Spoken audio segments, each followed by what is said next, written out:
everybody. Welcome to the Victoria Market and to the next in the series of these seasonal stars and the wonderful, thank God we've got summer today. The first of the dishes is a classic Spanish style gazpacho, which is like a cold vegetable soup that I'm going to serve with these beautiful grilled bug tails here. The second dish is a Chinese in inspiration, and it's a classic that I'm sure all of you would have eaten before, known as sun choy bao. The version that I'm going to do today features quail and also contains these really beautiful fruit, which is called a longan, sometimes known as a dragon eye. And you'll see when I prepare them why they're called dragon eyes. Beautiful fruit, a little bit like a lychee, only it has a character a little bit more, or a flavour at least, a little bit more like tea. So it's slightly more savoury and works really beautifully with the quail. Served obviously traditionally in the lettuce cups, making it a really beautiful summer entree. The third dish that I'm going to do was going to feature tamarillos, and I was expecting that that the tamarillos were going to be in season now, but clearly the cold weather and the rain has held them up. So unfortunately the tamarillos weren't able to come to the party, but I've got some beautiful white peaches. So we're going to make a coconut panna cotta served with poached white peaches. So a beautiful combination. I think that the peaches will work perfectly well in place of the tamarillos. Okay, so the first dish, as I said, that we're going to do starts off as a Spanish-style gazpacho. Now, there are a number of different varieties of gazpacho that you can make. I'm going to make the most popular one, or certainly the one that's most known in Australia, which is based with tomatoes, cucumbers, and peppers, and it's all blended up, seasoned with a little bit of olive oil and a little bit of sherry vinegar. Very important to have the tart character of the sherry vinegar to go with the dish. Okay, so the first component of the dish, we're starting off. We've got to make our little gazpacho. We're just going to start off with some cucumber and some tomato. So I'm just going to firstly roughly chop the vegetables, just so it makes it a little bit easier in my blender. Now, this dish, as I was saying, there are a number of different gazpachos that you can that the Spanish tend to make. The most popular one that we know is this one with the tomatoes and with the cucumbers and things. There's a very beautiful one that they also make that's got made with almonds and breadcrumbs as well, and it's a white gazpacho, and it's absolutely delicious. Okay, so when we're coming to choose our summer ingredients for the demonstrations that we're doing here, I guess we have to think of what all of our favourite sort of things are to go with summer. And I guess for me, a lot of the great things about summer are as much to do with the way we eat as to what we eat. So I think that with the dishes that I've chosen today, they're very much a response to the emotional component of or emotional quality of summer, as much as they are as the individual ingredients. Okay. It's my peppers chopped up.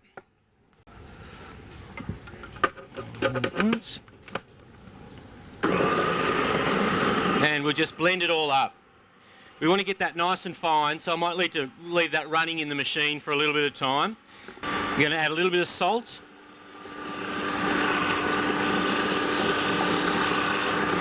Two pinches. Some ground pepper. A little bit of crushed garlic.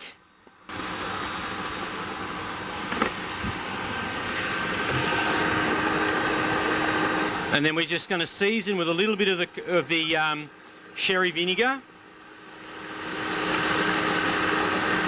And finish with a stream of olive oil. Now, the good thing about what the olive oil will do is it'll help to emulsify the gazpacho. So it'll help to blend the whole thing together, a bit like a vinaigrette or a mayonnaise, to help to emulsify it. Okay, and that's the basis to our little cold gazpacho soup. I'll take that and I'll leave that in the fridge until we're ready to go with the next step. Okay, so the next component of the dish is our beautiful bug tails. Now, I've chosen the bug tails today because it is quite a very nice summer ingredient to use. It's a beautiful sweet flesh, and it caramelizes really beautifully when you grill it. So quite often you can have these cooked and served in the shell like this, but I think that they're really beautiful when we can get them seared in the pan here. So all I've done with the bug tail here, I've purchased these this morning over at the market. I've just taken using a small knife, just a little incision around the head, just to separate the membrane that holds the body and the head together, and just separating them like that. We won't use the heads today, but you could very easily use the heads to make like a bisque or a fish soup or something like that. So then just peeling away along the edges of the tail. I'm just going to peel away the body and then the flesh. You should be able to just remove the flesh like that. You'll see that it hangs on to and you should be able to take the tract out at the same time without having to sever the meat at all. So this goes into our fish soup, and we're left with our beautiful tails here. I'll just season the tails with a little bit of olive oil, pepper and salt.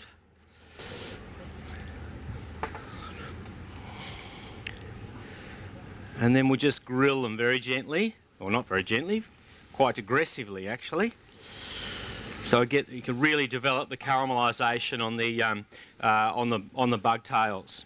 So with this, the most appropriate way to prepare these would be on your barbecue at home, so you get a really beautiful smoky flavour. I think that the character of the gazpacho soup works really well with the smokiness of anything grilled. You can see just by that how beautifully the tails caramelise.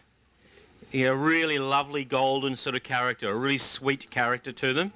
And the third element of the dish is a little avocado salad, a little bit like a loose sort of guacamole, I guess.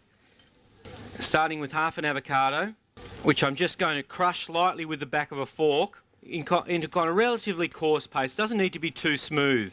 With the smoothness of the gazpacho and the crunchiness that the bug tails will have, it'll be nice to have these beautiful smooth chunks of avocado through the salad as well, just to generate a little bit more texture and interest in the dish.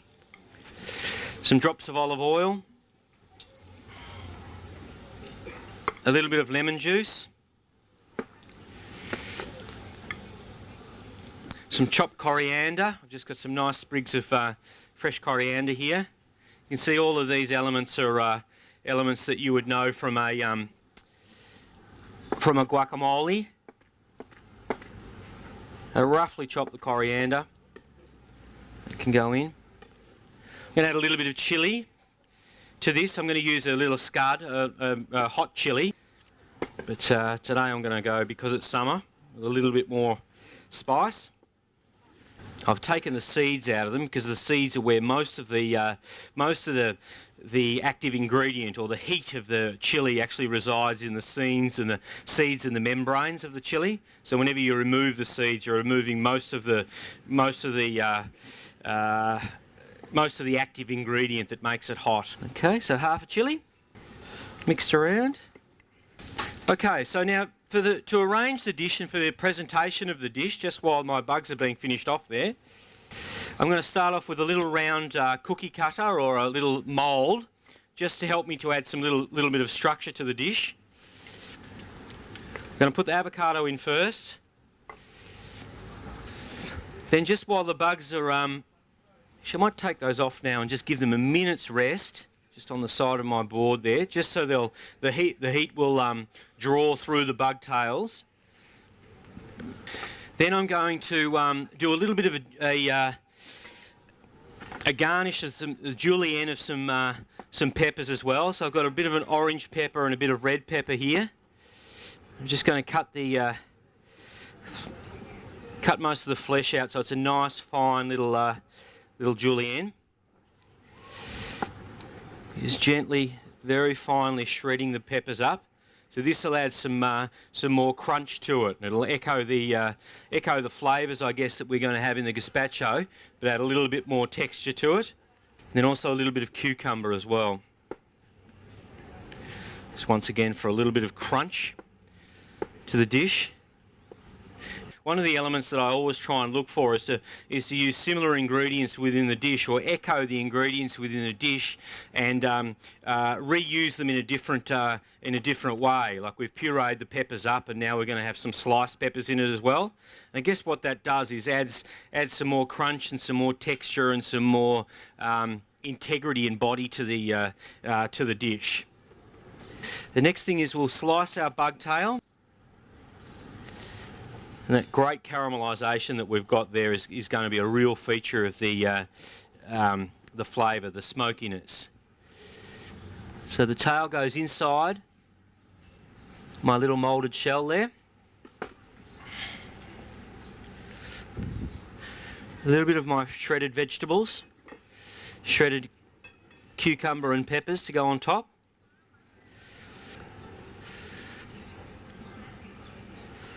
Just like that. Just tease the mould off.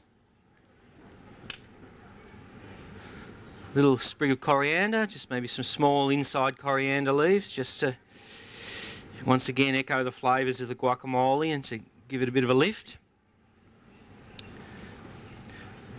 Okay, so now the way we would do this in the restaurant environment is that we would serve the dish to the table like that, and then we'd have one of the waiters who would come round with our gazpacho and pour it at the table. So it's a lovely little dinner party trick to compose your little salad like that, and you could have those salads made like that in the fridge on the plates ready to go, and then we just pour round the plate the beautiful gazpacho. You would be a lot more elegant than I would be. And there we have our first course for summer, which is my little avocado and bugtail salad. Okay, so the next dish that I'm going to do now is our little minced quail, stir-fried with some shiitake mushrooms, some water chestnuts, and some beautiful Chinese sausage here. And it's going to be served inside a little lettuce cup. So very traditional Chinese dish. Everybody's had it, I'm sure. A million different variations, of course, can be done with it. The one that we're working with today is going to be with the quail and the longans, these most beautiful little stone fruit that is a relative of the rambutan or the lychee, but has a slightly more savoury kind of taste and a savoury kind of character to it. So the first thing I'll need to do is to just bone the quail and mince it up. Now, I wouldn't be expecting for a minute that any of you guys would be doing this at home, but I'm going to show you anyway. So what you'd ask if you went to the poultry place down here at the market and get a little quail from them, ask them to bone it and mince it for you, and they'll very happily do that. It doesn't take much. You don't get a lot of meat off the quail, but one quail per person ought to be about enough. The first thing we need to do is to remove the breast from the quail.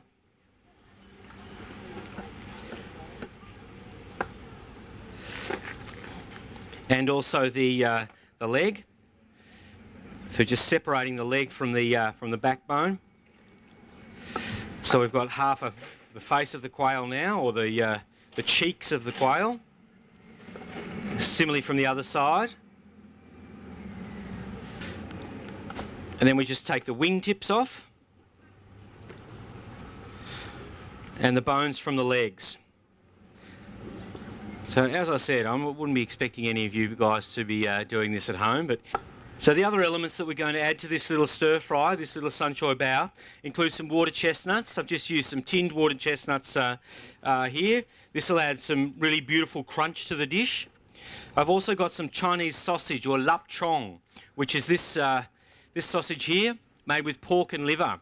It's a very sweet, kind of crunchy, chewy sort of aged sausage. It's absolutely delicious, and it fries off really beautifully, caramelises up really beautifully, and the flavours that come out of it when you're stir frying it are absolutely fabulous.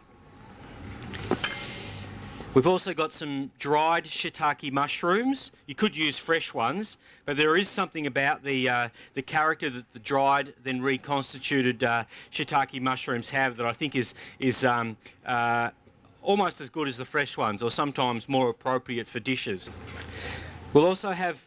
We're also going to just marinate this quail. It doesn't need to be marinated for a long period of time. It's more just really a dressing that goes on the quail. You can chop that as fine or as coarsely as you like. The idea of having some chunks in it, I think, is pretty worthwhile. I think, just to give it a little bit of character. Okay, so for my marinade now, here I'm going to go with my quail. I've got a little bit of potato flour here. I'm sure this recipe, I've always cooked it with potato flour because that's what the recipe said, and I'm one of those kinds of people. So we've got 1 tablespoon of potato flour. One thing about the potato flour, as I must say, is it has the most exquisitely fine texture and character to it. It's so light and fluffy. A teaspoon of salt, 1/4 teaspoon of salt to the dish. Half an egg. I don't know what kind of unit a half an egg is, but it's pretty hard to deal with half an egg. But in this particular case, we only want half.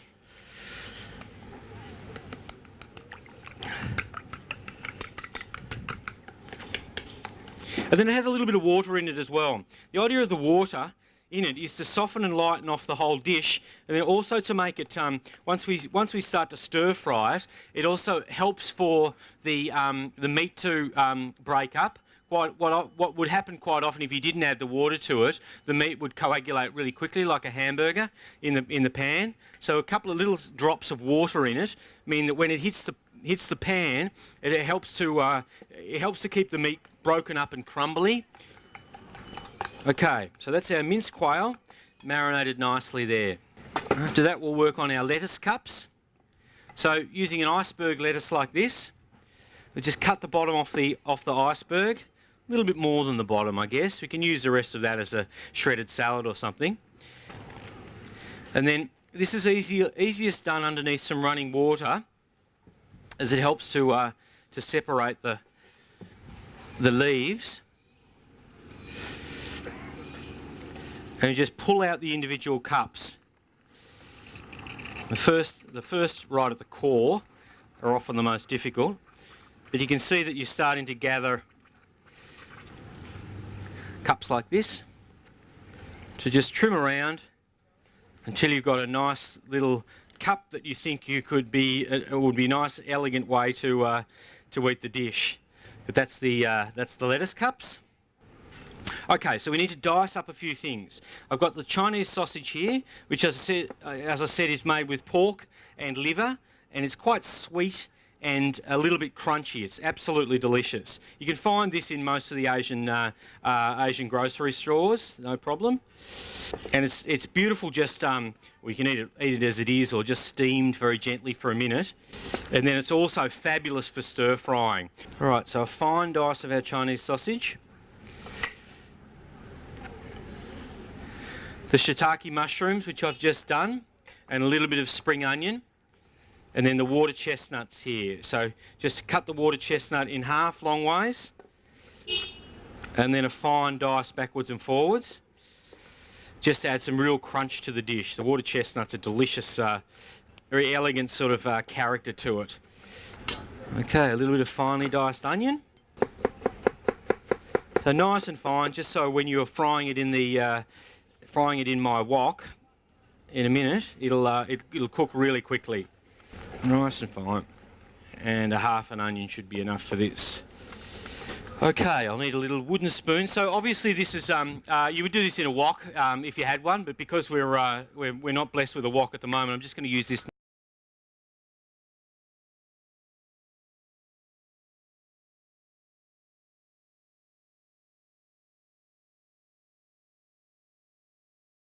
what I need is some Shaoxing wine. Now this is a Chinese cooking wine, can be substituted with sherry or something, but this is only $1.60 a bottle, this one, so it's pretty easy to purchase and have it in your cupboard at home, and it's delicious for doing all sorts of cooking with this particular wine. So just a tablespoon measure. So I need 1.5 tablespoons of the Shaoxing wine.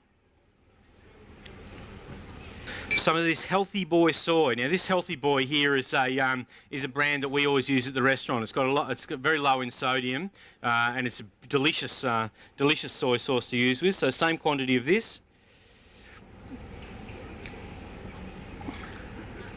I need a teaspoon of oyster sauce.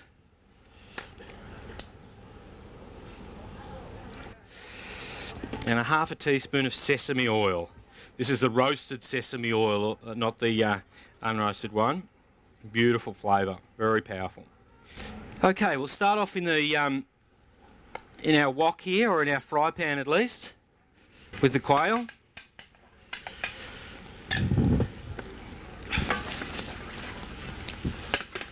Now we want to quickly cook the quail, so we need to keep that up nice and high. Just to sear it, we want the quail to stay nice and juicy. You just want to sear the quail quickly on the outside. A touch more oil.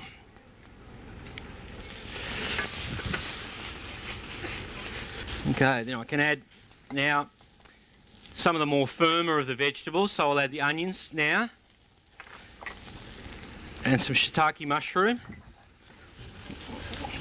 Keep that all moving. Try and keep all the meat sort of separated up.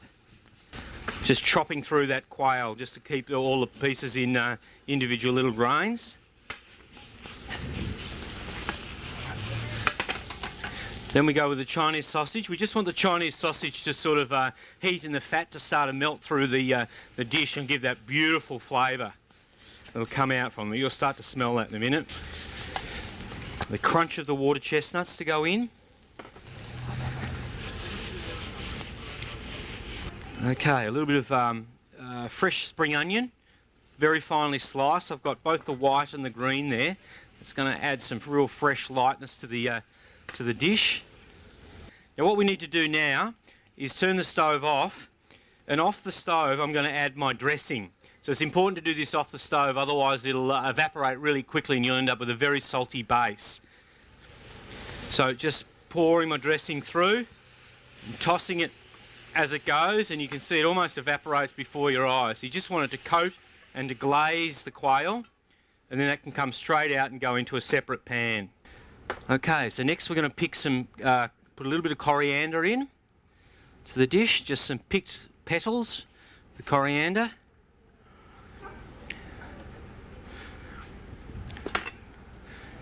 And then the secret to the success of this dish, I believe, is these most magnificent longans. Now, as I said before, this is an ingredient like a lychee or like a rambutan. It's often called a dragon eye, and you'll see why once I've peeled it, that it does resemble an eyeball. And then we just cut those in half and take the seed out, and then in large fleshy pieces, I'm just going to throw that straight into the quail. So this is obviously a beautiful shared family style dish where you grab your lettuce cup and spoon the quail onto the cup and just eat it as it is. So there we have our second summer dish, which is our minced quail with longans served in lettuce cups. There we go. Okay, now our third dish, our dessert for the day, is a coconut cream panna cotta, served in this particular case with some poached peaches instead of the poached tamarillos. Sorry about the tamarillos, but they weren't told that it was summer, obviously. The first component of the dish that we need to do is to poach our peaches. So we start off with 2 cups of water and 1.5 cups of sugar. That we're going to add to that some sweet wine. So I've just got a little bit of little bit of dessert wine here that I'm adding. You wouldn't have to do this. This is once again just adds a little bit of that restaurant style luxury to it, but it would work equally well with just the straight sugar syrup and not with the added expense, I guess, of the sweet wine. We're going to add a vanilla bean, and just scraping the seeds out just to add the flavour. This is where all the flavour resides, is in the seeds of the vanilla. Add it in. We'll let that simmer for a minute. Okay, the next part of the dish will be a garnish for the panna cotta. Is going to be some coconut. So I've just grabbed a coconut from across the way here. We need to very finely slice the coconut, and we're going to end up with some little shavings of the coconut. And I've actually dried these coconut shavings out in the oven, cooked at about 160 degrees for about 15 minutes, and they're nicely caramelised like that. So our peaches now go in to our stock. We very, very gently simmer those for about 15 minutes or so. Then for the coconut panna cotta itself, we need to start off with 1 tin of coconut cream, to which we will add 150 mils of milk, and then that has 50 grams of sugar to go in it as well. Now what we're going to do is we're going to make a little layered dish here. What I'm going to do is I'm going to add a little bit of the poached peaching juices. I'm going to set that with a little bit of gelatine and put it into the bottom of the bottom of my mould first, and then I'm going to allow that to set. And then I'm going to add a second layer, which will be my coconut panna cotta on top of that. So what I'll need to do with this, so this is the syrup that I've already made. You can see the beautiful colour that it comes out with. And to this I'm going to add some gelatine leaves. Now these little leaves of gelatine like this are the best way to set jellies and things nowadays. Well, this leaf gelatine is a superior version of the powdered gelatine. Just soften it gently first. That activates the gelatine and makes it ready to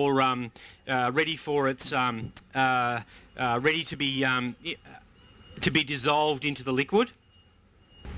So once the gelatine itself is softened, it usually takes 5 to 10 minutes, just depending on what the grade of gelatine is and how what your water's like.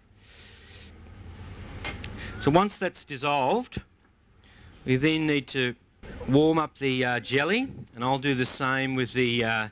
I'll soak some more gelatine here. It can go in now. Soak some more gelatine here for my panna cotta, which I'm also warming up.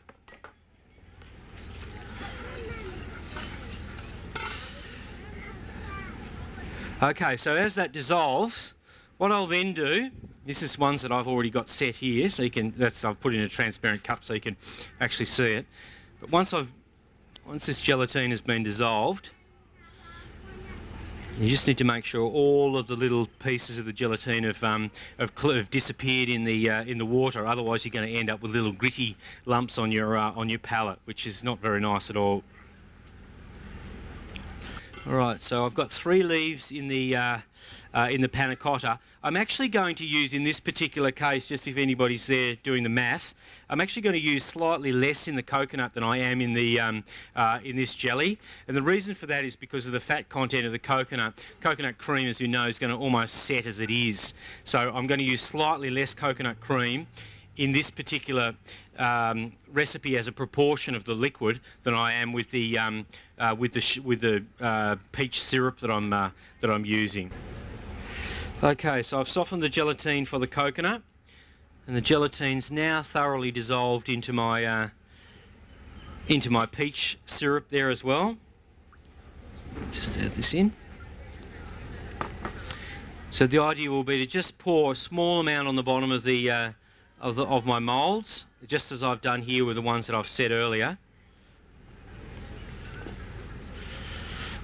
And then that goes into the fridge to set. Should only take about 10 or 15 minutes to get that really cold and it's starting to set, but the longer you leave it, the easier it's going to be for you to put the next layer on. The secret also with the next layer that we put on, which is with my coconut here, that you don't want to put that on when it's hot, otherwise it's going to melt the jelly here. So once you've dissolved the gelatine leaves into the coconut, you need to then just bring this down to not cold because it'll start to set, but down to a chilled sort of just about chilled consistency, so you can gently pour it over without melting the next layer. Okay, so that's all dissolved now. I'll just pour this in the bowl to keep it cool. Okay, so with my little peach here that I cooked from yesterday, I'm just going to gently peel the skin off it. And this will become the centerpiece of the dish. Then now that I've got this, I'm pretending that this is now a little bit cooler. I'd do this over ice if we had some ice here. I'm just going to now pour this over the top of the jelly there and allow that to set. I'll just do that very gently.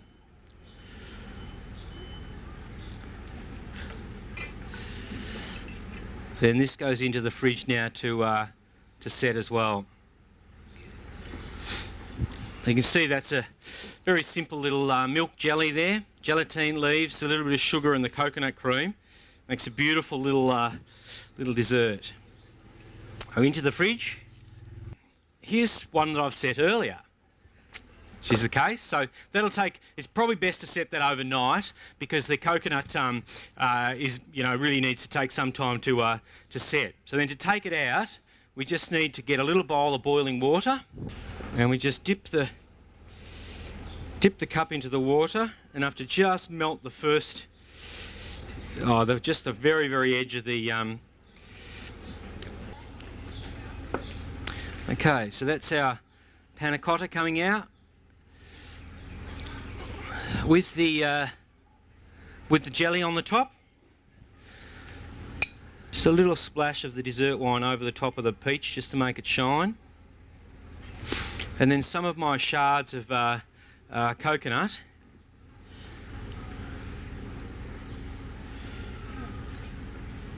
Just on top of as well. So there we have it. Poached peaches with coconut panna cotta, toasted coconut. So that's our lunch for today, everybody. 3 dishes, all talking of summer. Certainly the gazpacho is a really beautiful sun-kissed traditional Spanish dish, and the bugs and the avocado is a great combination to go with it. Really simple, once again, a simple thing to do at home. Nothing cooked on that apart from the grilling of the bugs. Then the little sunshine bow of quail with the longans, which are those beautiful savoury, like a lychee, to serve inside the lettuce cup. And then to finish the coconut panna cotta with poached peach. So I hope you've all enjoyed it, and I hope you'll be back for the next Seasonal Stars, which will be probably here on the sign. I'm not sure who's up next. Looks like it's Shane Delia next Friday. So I hope you've enjoyed it. I hope you've picked something up, and we'll look forward to seeing you again for the next series, which I guess will be autumn. Thank you.